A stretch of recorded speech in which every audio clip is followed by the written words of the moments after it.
Hello and welcome to the Tinman Show. I'm your host, Ethan Zimmerman.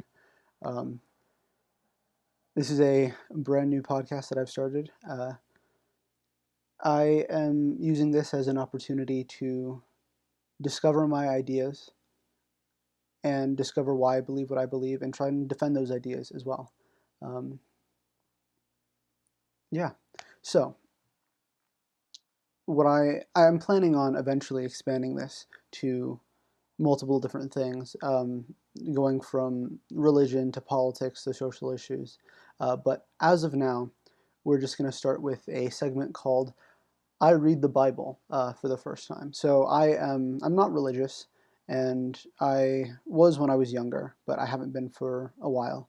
Um, and through different forms of media. There's a podcast called Hannah and Jake, where they do the Bible Reloaded, where they go through the Bible as well.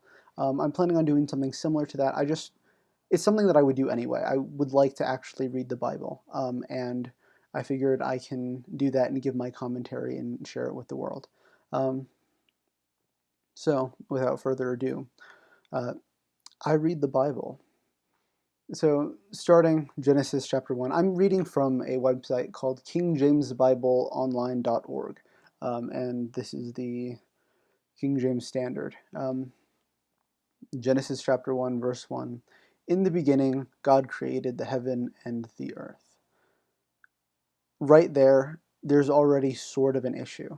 That does not exactly fit with Big Bang cosmology, which is our current best current understanding of how the universe was formed. Um, in general, it was not the Earth was not the first thing to be formed, and so starting off, I get that it depends on which I guess version or which type of like Christian you are, um, or Jew since the Torah and everything. But if you are a literalist, a fundamentalist, you have to deny science for this. Like at the beginning, this very first sentence, and I get that it's been translated many, many times, but it does not fit with our current model of the universe. It straight up doesn't. It doesn't fit with it. And if you're more of the this is a story type thing where maybe not all the Bible stories are true, especially in the Old Testament, but it is about morals and like telling a story. I don't understand why, especially if you still believe that it's inspired by God, that it would be um, in the wrong order.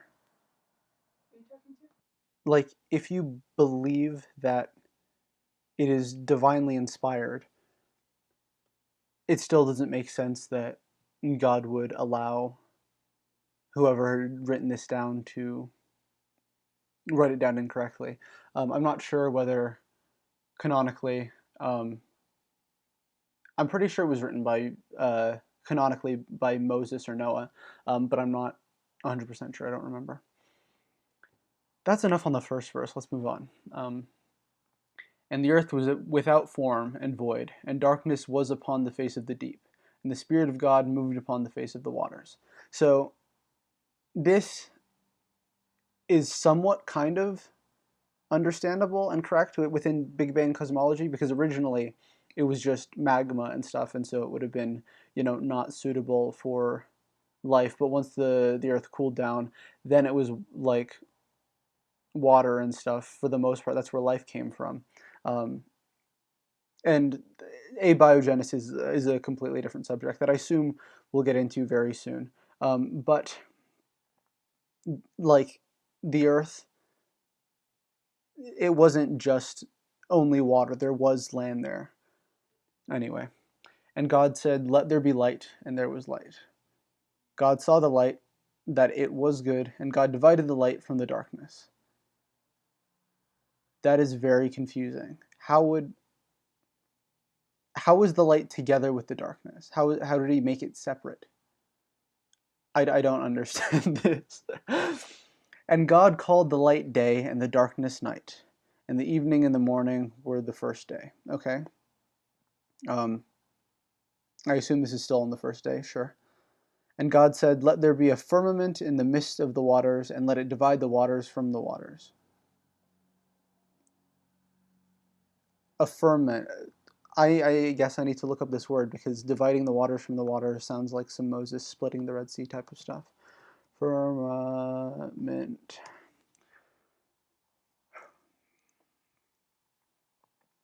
A firmament is the heavens or the sky, the sphere or the world. Okay, so he divided the waters from the waters, and God made the firmament and divided the waters which were under the firmament from the waters which were above the firmament, and it was so. And God called the firmament heaven, and the evening and the morning were the second day.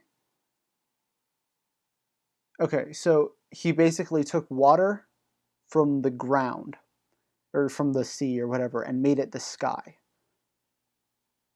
because they're both blue. I don't. In the first verse is God created the heaven and the earth, and if he says that he's calling it heaven and this was the second day, I okay.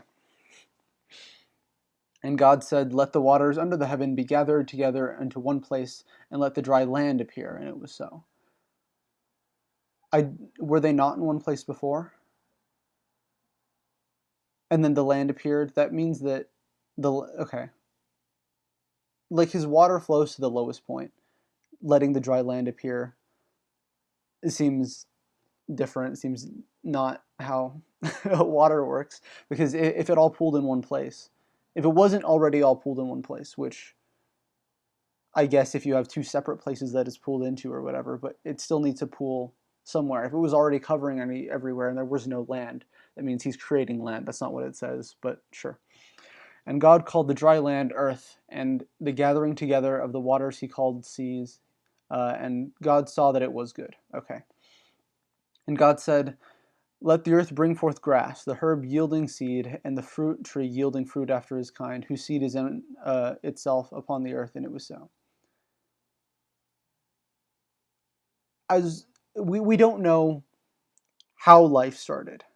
Their theory is abiogenesis is one of the is a theory, um, and there's a difference between like scientific theory and like the colloquial use of the word theory. But throughout, regardless of how life started, the evolution of life, evolution is a fact. The theory of evolution is a scientific theory, which is again different from the colloquial use of the word theory. A scientific theory is pretty much the pinnacle. As soon as something disproves it, we'll stop using it. But the reason why we still use it is like the reason why we still use it is because it hasn't been disproven. It's been every single piece of evidence that we found has corroborated the theory of evolution. Otherwise, we wouldn't use it anymore. That's how science works. But the way life started with single-celled organisms, it wasn't grass. It wasn't herbs and fruit trees and stuff. It started with single-celled organisms, and eventually, like we got plants and stuff. At first, they were just like feeding off of the mineral vents or whatever. This is according to my like I'm not. I have not like fully studied. I'm not an expert in any of this. This is just stuff that I picked up. But it like my point is the first life on Earth was not grass and fruit trees and everything. Um, and God saw that it was good. And the evening and the morning were the third day. And God said, "Let there be lights in the firmament of the heaven to divide the day from the night, and let them be for signs, and for seasons, and for days, and for years." So that's the stars, right?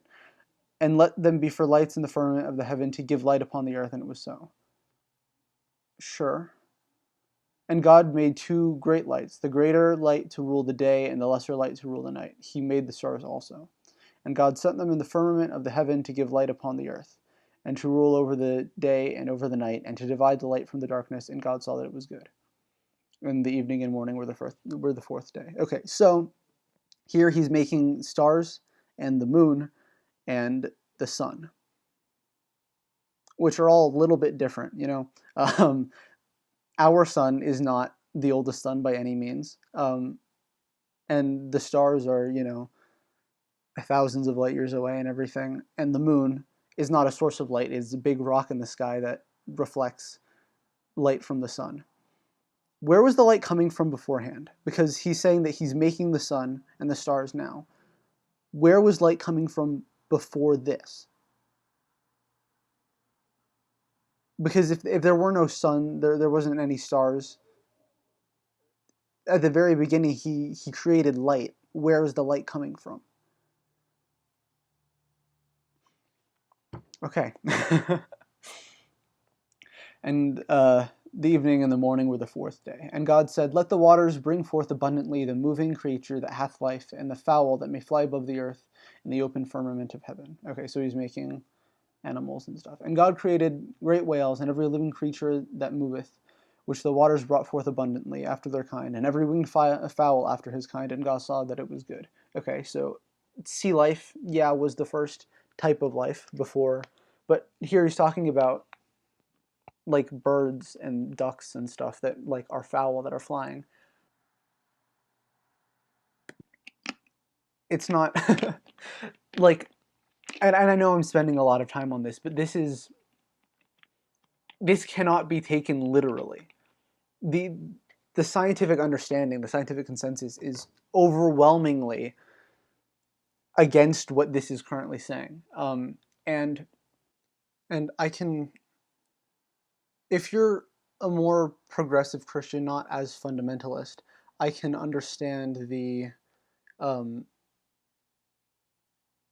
what is it? I can understand like not taking this literally, um, but I still don't understand why God would let it be incorrect. Like if he is, even if you don't like, there's not very many people that believe these are God's words, as in God did not literally write this down. This was written through a translator, a medium of some sort. Um, I don't understand why, if he's the one still providing the knowledge, providing the vision, the information, I don't understand why he would let it be incorrect or say something in an incorrect order.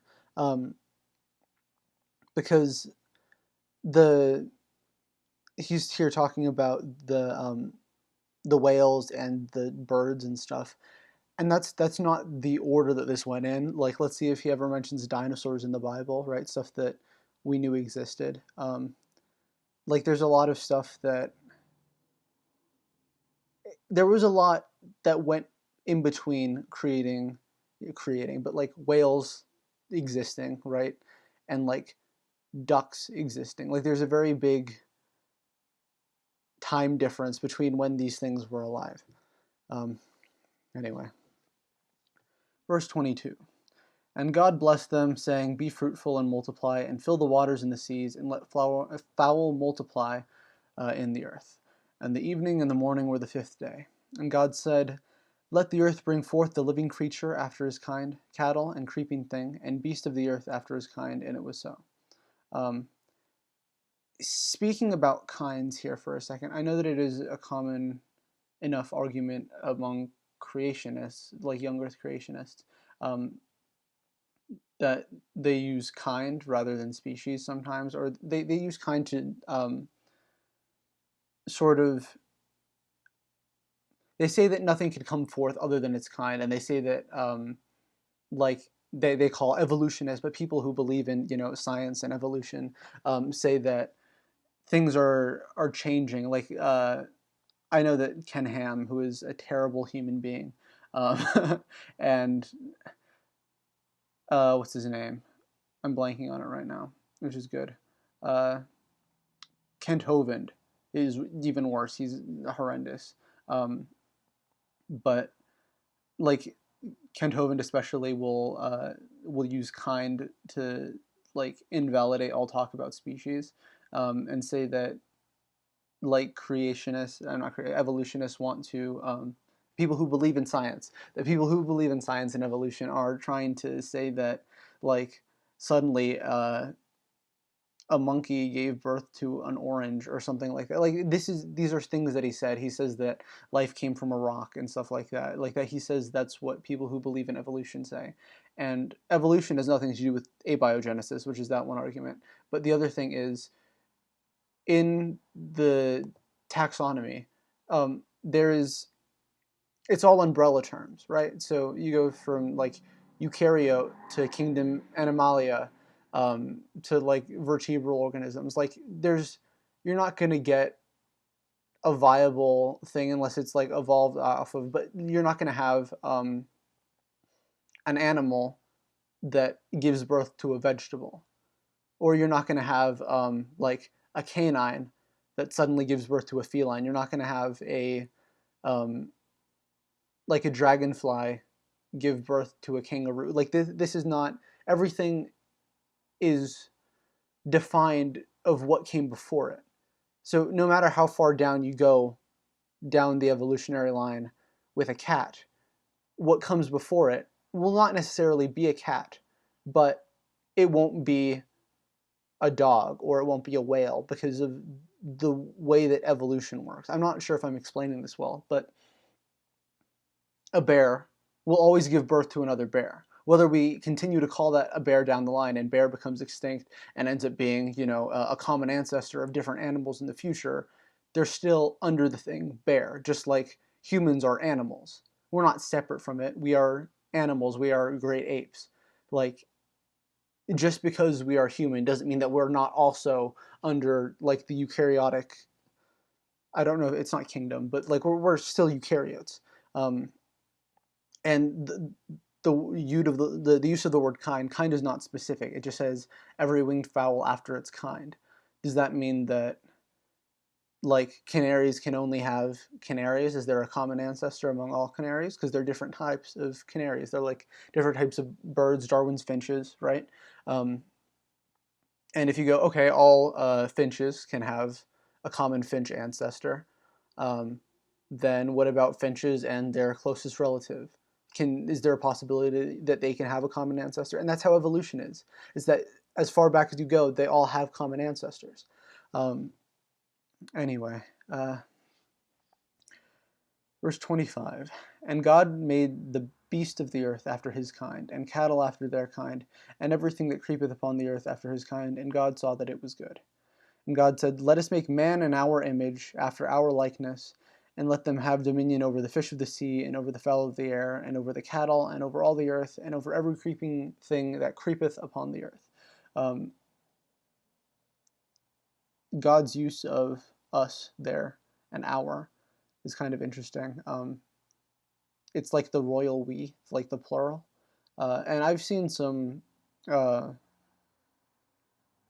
stuff. This is not exactly substantiated, but like in the Hebrew, like Elohim and Elohim, um, like it has to do with plurality, and so there's some discussion over whether God is of his own kind, let's put it that way, or if there are others, if he is like, and I'm using he since that's the gender that the Bible has used upon God, but it's I've seen some discussion about whether if you go back into the Hebrew and the Aramaic, whether it's plural or not. Anyway, I mean, I'd love to talk to a biblical scholar about this because I think it's all really interesting. But there are a lot of questions raised, and as of yet, we haven't even gotten through the first chapter. This first chapter of the Bible has not converted me, has not convinced me to be Christian. Okay.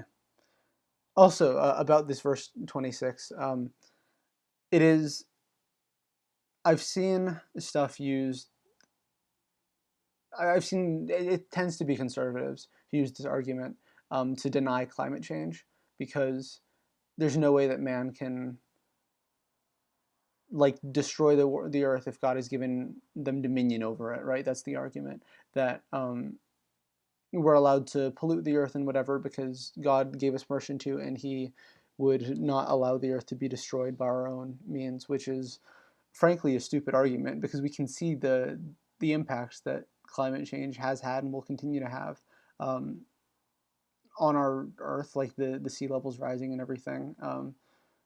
Earth is like slightly spinning faster and faster because of glaciers melting. That's an actual thing. Uh, what's his name? Hank, no, John Green did a video on that recently. You can probably try and find that. But like climate change has tangible effects, like desertification and everything. Um, Places that are currently fertile now are not going to be able to continue being fertile. And just saying that, oh, God said that we can farm stuff, um, like and do whatever, since He have dominion over the fish of the sea and over all the earth, like that leads to pollution, that leads to us killing other animals, just because. And even if this was true, even if we had, and I'm saying even if this was true because as of yet I've not been convinced that it's true, and the time to believe something is when there's sufficient evidence for it. But having dominion over something does not necessarily mean that you get to mistreat that, like the whole "am I my brother's keeper" or whatever. Even if you're a shepherd of a flock, right, using biblical terminology here, it doesn't mean that you get to mistreat your sheep. You're still supposed to take care of the things that you have dominion over. So I still don't see how this argument exactly holds ground and everything. Verse 27. So God created man in his own image. In the image of God created he. This is interesting wording here. All right, give me a second. In the image of God created he him. Again, I'm using this from KingJamesBibleOnline.org. So if anything is said weirdly, I'm going to blame it on them. Male and female he created them. And God blessed them, and God said unto them, be fruitful, and multiply, and replenish the earth, and subdue it, and have dominion over the fish of the sea, and over the fowl of the air, and over every living thing that moveth upon the earth. The use of replenish there is kind of interesting, because replenish is with the prefix re. You can't replenish something that wasn't already fruitful or whatever. It means like restoring it, sort of. Interesting wording there. I think it'd be very interesting to go over the non-canonical books of the Bible as well, like including the one with Lilith and everything. So if that's something that would be interesting, let me know and I'll try and do that. And I don't know, since I haven't read the Bible before, if there is anything about like the whole like Eve being made from the rib of Adam. Oh my! If Eve being made from the rib of Adam, if that is actually canonical, if that happens in this chapter, because it doesn't seem like it, or if it happens later, I don't know. Just interesting things that I'm thinking of. This is my commentary on the Bible, everyone. Okay. Blah blah blah. Have dominion over every living thing that moveth upon the earth.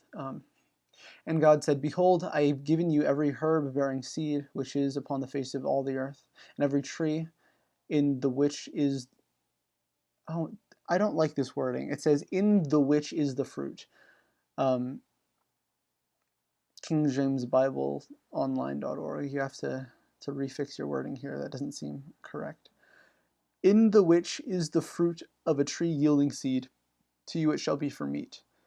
And to every beast of the earth, and to every fowl of the air, and to every thing that creepeth upon the earth, wherein there is life, I have given every green herb for meat. And it was so. And God saw everything that he had made, and behold, it was very good. And on the evening and the morning were the sixth day. Okay, that is the first chapter of the Bible. I don't know. I guess with all the sort of the talk about the Big Bang and abiogenesis and evolution that I've had earlier, it's sort of interesting because I like to read a lot, and there is a sort of thought where it's the suspension of disbelief, right? Where the audience will suspend their disbelief, whether it's for a play, a movie, a book. Well, you know that what's happening here isn't real, but you allow yourself to believe that it's real for entertainment, for enjoying the experience and everything. And it's something that you have to do when reading or really in like consuming any kind of entertainment, because it's not, for the most part, it's not legitimate. Like most books written, like unless you're just reading documentaries, fantasy books, you have to suspend your disbelief that this is actually happening. And I think that I may be going through this partially because as of now, I don't believe that like the things that are written in the Bible, even if you take, I guess, a sort of Catholic point of view, where they have said that most of what's in the Bible are metaphors, to my understanding and everything, that it's still, that doesn't help in any way, I guess, with me reading it literally or taking things literally, because it makes it sort of more believable if you have a suspension of disbelief, obviously. But saying in the beginning God created the heaven and the earth, you're starting this off with, okay, there was a beginning, there's a God, and then he created the heaven and the earth. Um, and with that sort of frame, I guess, you can do a lot with it. If you believe what's in there, you can accept what's in there. If something is so completely outrageous that you don't believe it, it's something that happens in other literature as well. When you're reading a book that it's just not well written, or you refuse to believe the premises, like when things are acting unnatural in a way that you don't think should happen, you take note of it. And that's something that I guess is sort of happening here with a, verse by verse breakdown of it. I also really hope this doesn't break any copyright laws, because hopefully this is public domain by now. Anyway, let's move on to Genesis chapter 2. Thus the heavens and the earth were finished, and all the host of them. And on the seventh day God ended his work which he had made, and he rested on the seventh day from all his work which he had made. Okay. Besides the repetitiveness of that line, that verse, there's also something about use of the word day. And that this is also an issue that I have sort of with, it's not an issue that I have with language, but and I understand that, here, let me start with this. The word day, we take that as a literal 24-hour day. Most people, when you say, oh yeah, it was yesterday, or that's happened today, on that day, it means a literal day, like a calendar day, a 24-hour day. It is an interesting choice of word for it to mean day if it doesn't actually mean day. If you take it from a less fundamentalist perspective, you can, like, I've heard arguments that it's, oh, a day doesn't really mean a day. You don't know how God measures a day. It could have been however many thousands of years that would actually account for the age of the earth and everything. But the choice of the word day, like the word for millennium and everything, like 1,000 years, like if it's not a literal day, then why use the word day? And if it's the seventh day is the day of rest, is Sunday and everything, if you're using the, like, a day doesn't actually mean a day logic, it would be we have a period of rest that's several thousand years or whatever. I don't know, with the day argument, and I'm trying to the name of the podcast is the Tinman, right? I think that's what I said earlier. I haven't actually like fully decided on a name, but I guess that's what we're going with, because the straw man is a fallacy where you set up a fake thing in order to knock it down, and it is not my intent to straw man everything. I don't know if I'll be able to steel man everything, but I'm going to try to. That's the name, the Tin Man, where it's not a straw man, but it's not guaranteed to be a steel man. And so I hope that I'm not, straw manning these arguments. But I've heard these arguments where we don't know how, like, God measures time, right? We don't know how God calls a day or what a day is to God. And so thus you can interpret that as meaning thousands of years, hundreds of years, however length of time, whatever length of time you need, you can make it be that length of time. Therein, lies the issue of if we take the seventh day of rest. The use of language is useful as long as we all agree upon it. Like a chair is whatever we decide a chair is. Like a bottle is whatever you decide a bottle is. A calculator, like, it's what we socially agree is a thing. Thus we put a name to it. If you say day and I say day, but by day you mean millennium, or by day you mean banana, and I think day is in 24-hour day, we're not going to get anywhere. We need to agree on a set of terms. And so if we go by literal day, that's obviously incorrect, because the age of the earth is much bigger. the age of the Earth is much larger than the 6,000 years. I think that's the typical creation model, and the Earth was not created in 7 days.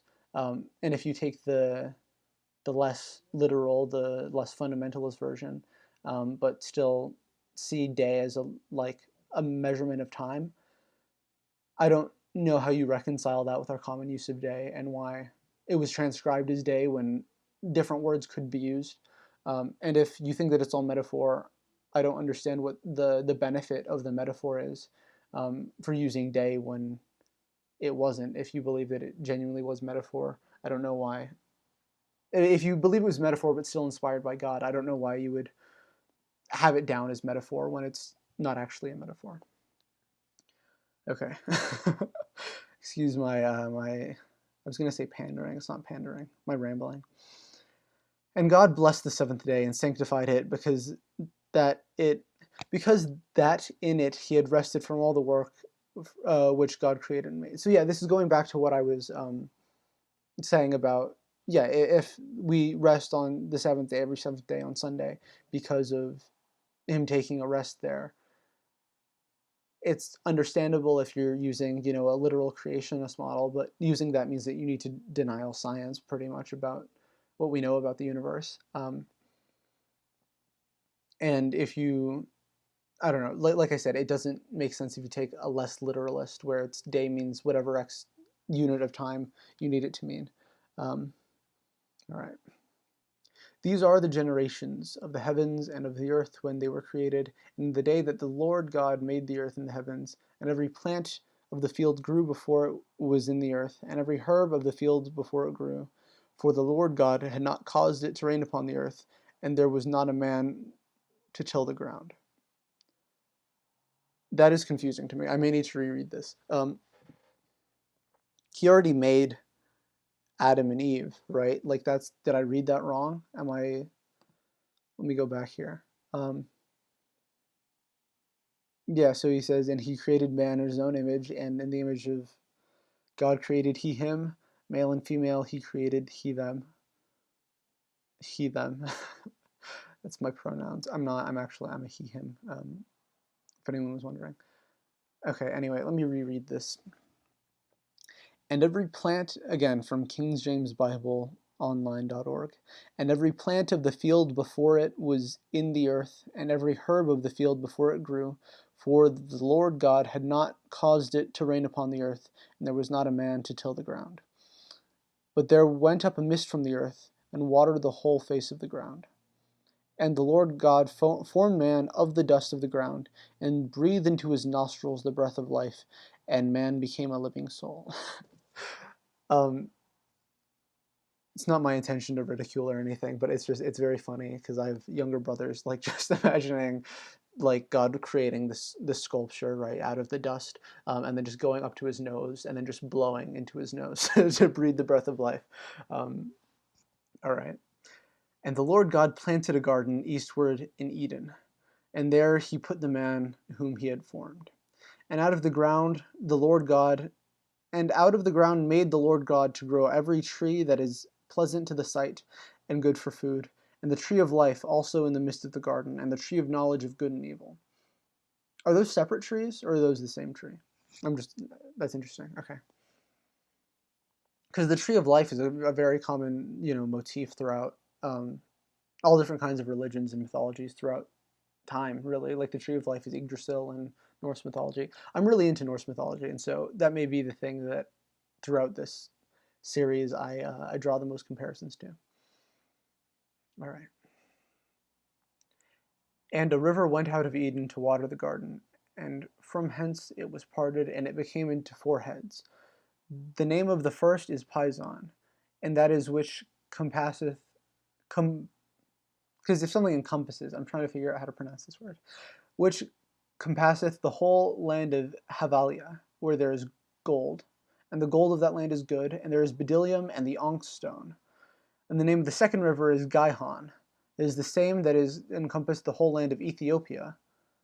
And the name of the third river is Hiddekel, and that is which goeth towards the east of Assyria. And the fourth river is Euphrates, or Euphrates. It says Ethiopia and Assyria. So this is saying that it is in the Middle East, right? This is in Africa. This is in the Middle East, which, going through evolution, we're all Africans, right? Like humans, as we began, we like started off with the great apes in Africa and like spread out from there, which is interesting. Like, and I don't know if obviously this is not how it was. This is not the original writings and everything. This is translated, so I don't know. It's interesting. I wonder at what point in time Ethiopia and Assyria and stuff were put into and like translated it into. Um, that's interesting to me. I did not know that there were, four different rivers and everything, or three rivers that became into four heads. Let's see. Um, and the Lord God took the man and put him into the Garden of Eden to dress it and keep it. And the Lord God commanded the man, saying, Eat of every tree of the garden thou mayest freely eat, but the tree of knowledge is of good and evil, thou shalt not eat of it. For in the day that thou hast eateth thereof, thou shalt surely die. Okay, so we're getting more into the ye olde type of writing. So if I stumble a bunch more now, be easy on me. But basically, he's saying, hello, there is a tree. I'm giving it to you. You can't eat it, otherwise you will definitely die. Um, this is not exactly a whole conversation that I want to go into right now about free will and whether God knew that he was going to do it, God's plan. I've seen some stuff with Cosmic Skeptic. I'm a very big consumer of stuff. Like recently, I've been, the past couple of months, really, it's just been like nonstop consuming of different types of like podcasts and stuff about like religion and politics and everything. So that's really what I've been into a lot recently. But yeah, I don't want to go into the free will debate right now. But like, there's a thought that if you have free will, or I'm not going into it right now. We'll save it for a different time. All right. And the Lord God said, It is not good that the man should be alone. I will make him an help meet for him. That is terrible writing. Um, let's see, there's verse detail here. Context, okay, never mind. The way it's written there is, and help meet. Meet is in like meet and greet. I don't know. I don't like the phrasing both in this translation or whatever, but also the connotation of help meet. Like, if it means meat as in like flesh, that's not, it's rather misogynistic, Lord God. And out of the ground the Lord God formed every beast of the field and every fowl of the air, and brought them unto Adam to see what he would call them. And whatsoever Adam called every living thing, every living creature, that was the name thereof. Um, Interesting. Didn't he already make every beast of the field and fowl of the air and fish of the sea? Like, didn't he already do that before making Adam? I don't know. This the writing here. Like, I don't know if I just have a bad translation or what, but this writing is not very much making sense. Also, just the thought of Adam having to name every single species. Like, he just points it as like, yes, this is a bear. Or I assume he'd be doing it in, Aramaic or Hebrew or whatever.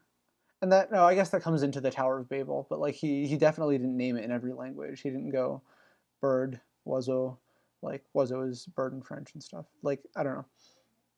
Interesting stuff. All right, here we go. And Adam gave names to all cattle. Did he like name every cow? This one's Bessie, and this one, okay. And to the fowl of the air, and to every beast of the field. But for Adam there was not found an help meet for him.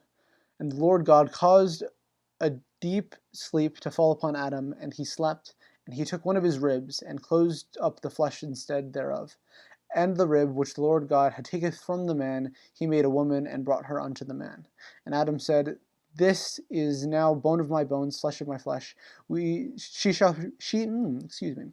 She shall be called woman because she was taken out of man. Again, like, and I assume there's a bunch more to come with this, but this has sort of been the a basis of a lot of misogyny. Like, if woman is lesser than man, woman is created as a help for man. Um, I don't know. It seems very ripe for misogyny in general. Therefore shall a man leave his father and mother, and shall cleave unto his wife, and they shall be one flesh. And they were both naked, the man and his wife, and were not ashamed. Okay. The whole, therefore a man shall leave his father and mother, and shall cleave unto his wife. I'm not sure what that means. Yeah, I mean, that's really, I don't know what cleaving unto his wife is supposed to mean. They were both naked. That's pretty chill. There's a whole argument about um, like modesty and stuff, and how modesty is good in different cultures, which is something interesting, because if all man comes from, like, all of humankind comes from Adam and Eve, but Adam and Eve were fine to be naked beforehand, but then suddenly wanted clothes after eating of the fruit or whatever. Um, it's interesting because that's sort of why we think of wearing clothes. It's for modesty, right? Because we're like, traditionally it has to do with, both respect and, like, not ogling people and everything. But there's still, it's all cultural. Like, there are, like, societies and stuff of the Amazon and in Africa and everything where like, the concept of clothing is not, for the most part, it's ceremonial and stuff. Like, it's not, no one's ashamed, no one's looked at weird if they don't have a shirt on or whatever. Um, and I don't know, it's them not being ashamed because they're naked. Like, at this point in time, the inverse of that is, if you're clothed, you would be ashamed, sort of. But I assume that comes in later, like once they partake of the fruit and everything, they're like, oh, now I have clothes, and now I see that I'm naked. Now I'm ashamed to be naked. I don't know why being naked would be shameful. Anyway, Genesis chapter 3. Now the serpent that was already mentioned before, definitely. Now the serpent was more subtle than any beast of the field which the Lord God hath made. And he said unto woman, Yea, hath God said, Ye shall not eat of every tree in the garden? All right, so we're jumping right into it. Here's Satan, I assume, Lucifer. Lucifer means light bringer. And he is talking to the woman, because of course the woman is the more gullible of the two. Naturally, everyone knows that. That's just basic biology. I'm being sarcastic. There's no there's no difference there. And also the snake is talking, which is, natural. I wonder if they looked at it weird. Were they like, huh, this snake talks, and this is normal, even though all the other snakes don't talk. The bears don't talk, the birds don't talk, right? I wonder what she was like, yeah, this is chill. The snake is talking to me. All right. And the woman said unto the serpent, We may eat of the fruit of the trees of the garden, but of the fruit of the tree which is in the midst of the garden, God hath said, Ye shall not eat of it, neither shall ye touch it, lest ye die. And the serpent said unto the woman, Ye shall not surely die, for God doth know that in the day ye eat thereof, then your eyes shall be opened, and ye shall be as gods, knowing good and evil. You shall be as gods, knowing good and evil there is interesting, because it assumes that they're, as of then, they don't have a concept of good and evil. Yeah, I mean, that's just interesting.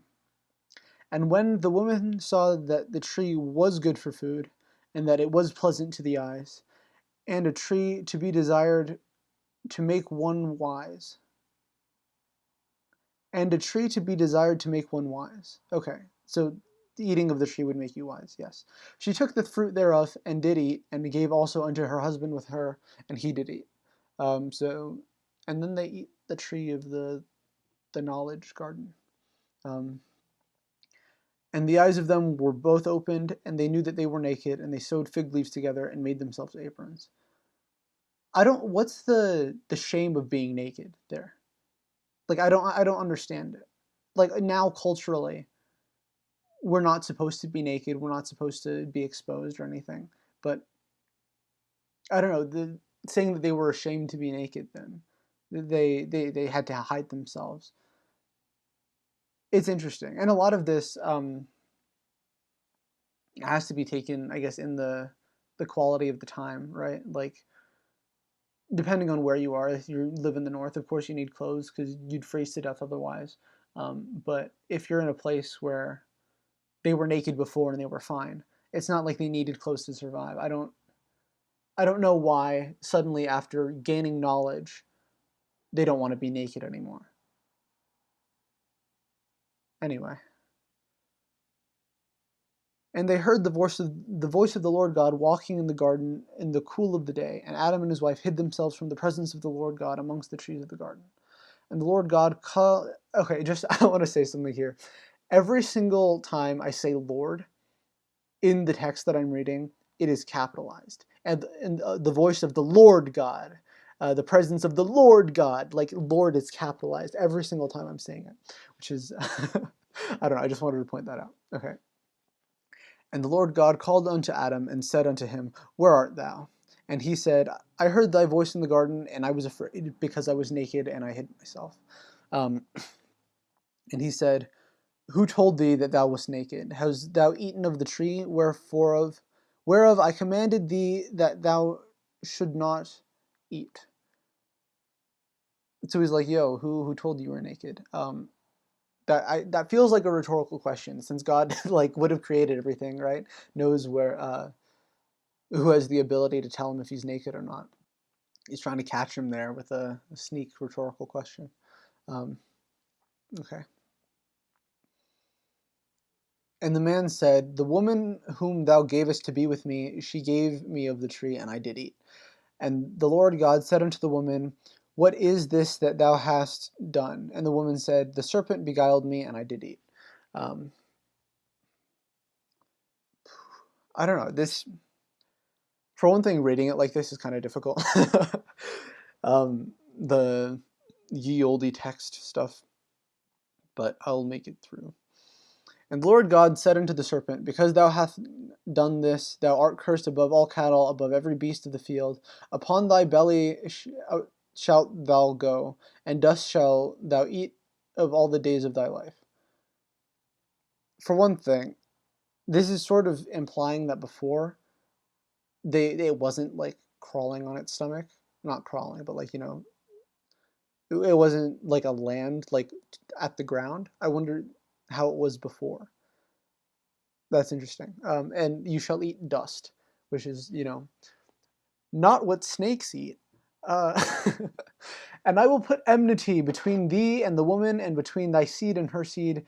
It shall bruise thy head, and thou shalt bruise its heel. Okay, so it's basically explaining why snakes have been a massive enemy of humans throughout all of human history. Um, besides like Ireland or whatever. Thank you, St. Patrick. Uh, Okay. Unto the woman he said, I will greatly multiply thy sorrow and thy conception. And wait, is he saying that he's good? Did he like give like what? Sorry, let me phrase this better. Did he say, okay, yeah, now I'm gonna make labor painful because she ate of the tree? In sorrow thou shalt bring forth children, and thy desire shall be to thy husband, and he shall rule over thee. Basically, oh geez. Okay, I feel like I really need to read the non-canon book that involves Lilith, because like wow, he basically just said, I will multiply your sorrow, and it says, and thy conception, right? Conception is like the birth of a thought. It's like the creation, sort of, right? And in sorrow thou shalt bring forth children. So he's like saying, yeah, now labor is going to be difficult for you, um, and now because of this your husband is going to rule over you. Which one terrible if you're taking it literally. 2, terrible if you're taking it metaphorically, because still metaphorically you're taking this like, this is like, whether you take it literally as this is the reason why, or whether you take it metaphorically as this is the reason why, whether or not you believe this actually happened, it would seem as though you're believing that this explains why the things are the way they are, like how folk stories, Zeus is thunder and everything, right? Like, and now women are in pain because she ate fruit. That, yeah, I don't know. God seems petty. All right. Verse 17. And unto Adam he said, because thou hast hearkened unto the voice of thy wife, and thou hast eaten of the tree of which I commanded thee, saying, thou shalt not eat of it. Cursed is the ground for thy sake, and sorrow shalt thou eat of it all the days of thy life. Okay, so now he's saying you have to farm and like eat berries and stuff. Thorns also and thistles shall it bring forth to thee, and thou shalt eat the herb of the field, and in the sweat of thy face shalt thou eat bread, till thou return unto the ground, for out of it was thou taken, for dust thou art, and unto dust thou shalt return. Um, that's, I don't know, that's kind of poetically beautiful, you know. Your dust, from dust we come, and to dust we go. Like, I don't know. I also wanted to say something about bread, um, because apparently bread exists, even though there's, before like the first, I mean the verses previous to this, the two previous verses to this, there's no mention of farming, right? But bread exists, obviously. I wonder if they were hunting at this point in time, like canonically, if they like were eating meat and cooking it, if fires existed yet. Um, huh. I don't know. It's just, what were they were eating of fruit apparently. Did their diet consist only of fruit and berries and stuff? Um, Anyway, getting back to from dust thou art, and unto dust shalt thou return. Um, that is poetically beautiful. We came from nothing, we're going into nothing again, right? The famous line. I forget who it is, but we are all stardust. Um, I don't know. Like it's sort of, if you're religious because it solves the existential crisis questions and makes you feel better about your existence in the universe and everything. Like I can I can understand that. I sympathize with that totally. But answers to existential questions are not unique to religion, right? Like an existential wonder, right? Cosmic wonder, that's not unique to religion. That you're all stardust, that we're all connected, we're all birthed from the dust of supernovas. We consume things we that are also birthed from the dust of supernovas, right? We're all just elements, we're all just minerals that were formed in the explosion of a star. And will decompose and will be taken back up the circle of life, right? Our bodies will decompose and fertilize the ground. And there will be, flowers on our graves and grass that'll be eaten by animals, and then the animal is then eaten by something else. Like the whole, there is existential beauty to this. It's not just pessimism, right? It's not just you die and then it's done, which it is, right? Like that's what I believe. I would like, since I have no substantial evidence to the contrary. But when I die, it's done for me, but it's not done for everything else, right? It's not, when I die, I want to have an impact, right? Like everything that I've done will like last on after me, right? It'll impact future generations, even just my existence, whether or not anything that I do on purpose, affects other people. Just my presence, right, has an effect, like the butterfly effect and everything. But it's greater than just, oh, you die and it's done. What you do does have an impact. It does affect future generations. It affects the people around you. It affects the people that they'll affect, right? Um, and I don't know. I think that it is beautiful. Like the from dust thou art, and unto dust thou shalt return. Like I don't know. It is poetically beautiful. I do enjoy that line. That is A nice line. I like how the beginning of the line is, in the sweat of thy face shall thou eat bread. It's a very different start to the sentence, I guess. All right. Verse 20. And Adam called his wife's name Eve because she was the mother of all living. I don't know why that's because. I assume it has something to do with the original writings and everything. Unto Adam also, and to his wife, did the Lord God make coats of skin and clothed them. And the Lord God said, Behold, the man is become as one of us to know good and evil. And now, lest he put forth his hand and take also of the tree of life and eat and live forever. I want to start off here with him making coats out of skins. So I assume that he killed animals, right?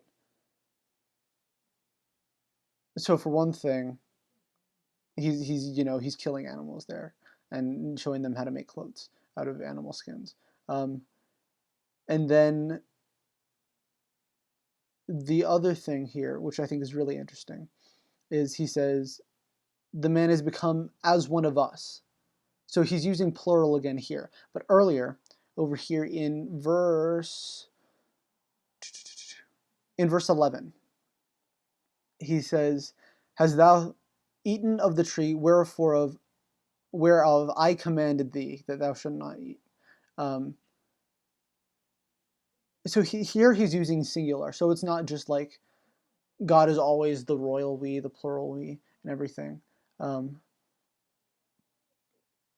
He's talking here later, and the Lord God said, blah, blah, blah, I will put enmity between thee and the woman. So he's capable of using single, like, it's not, I guess it's a pronoun technically, but he's able to refer to himself in the singular, right? But then he also says, Behold, the man has become as one of us.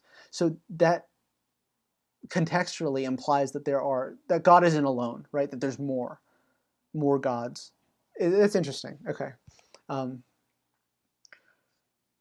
man has become one of us to know good and evil, and now lest he put forth his hand and take also of the tree of life and eat and live forever. I'm not sure what that sentence means. Unless he puts forth his hand and takes also of the tree of life and lives forever.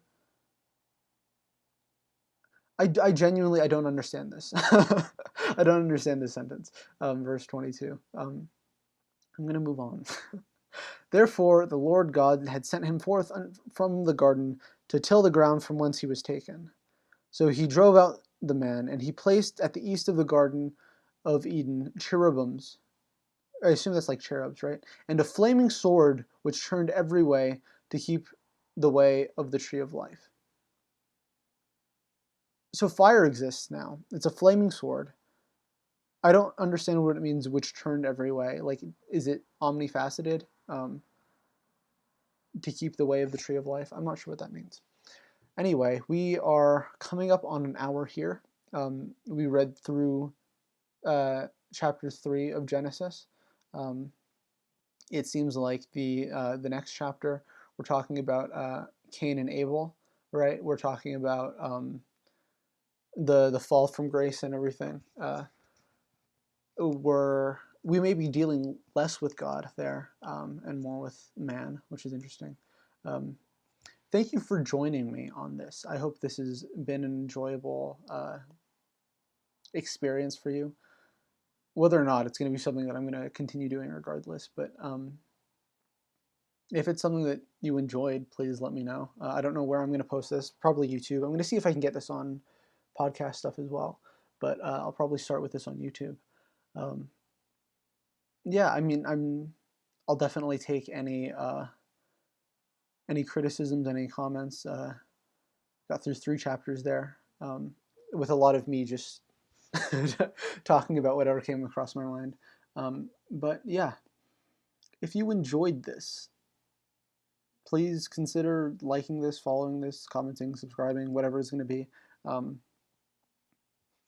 This is, like I said, this is something that I would like to do regardless, to read the Bible, to format and help, like, figure out my own beliefs and everything, to see if it impacts my non-belief as of right now. But it's something that it's an experience that I want to share. Like, this is not an original idea. Like I said earlier, I sort of got this from Hannah and Jake's The Bible Reloaded, which is a very funny series. But this is something that I'm going to do regardless. Like, I know that this isn't an original idea, but it's going to be original content, right? With my own thoughts and opinions and everything. Um, and I don't know. I hope to make this enjoyable for you. I don't have a camera right now that I'm using. If you want to just see me sit here and stare at a computer screen as I read it from this website, I can. Um, Let me know. Yeah, seriously, just let me know if there's anything that was enjoyable, anything that you'd like me to change or anything. Um, with that, this has been the Tinman podcast. I'm your host, Ethan Zimmerman. Again, give us a follow, give us a like. I'll try and get social media accounts up somewhat soon. But yeah, I hope you've enjoyed this production of the Tinman podcast.